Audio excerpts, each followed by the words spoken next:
সন্ধ্যার মধ্যে 7 অঞ্চলে ঝড়ের আভাস।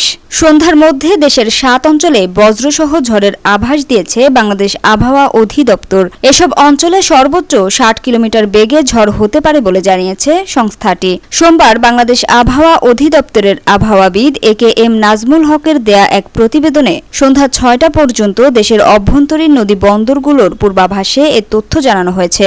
আবহাওয়া অফিস জানায়, আজ সন্ধ্যা 6টার মধ্যে ঢাকা, ফরিদপুর, বরিশাল, পটুয়াখালী, কুমিল্লা, নোয়াখালী এবং চট্টগ্রাম অঞ্চলগুলোর ওপর দিয়ে দক্ষিণ পূর্ব দিক থেকে ঘন্টায় 45 থেকে 60 কিলোমিটার বেগে অস্থায়ীভাবে দমকা হাওয়া বা ঝড়ো হাওয়া সহ বৃষ্টি অথবা বজ্রসহ বৃষ্টি হতে পারে।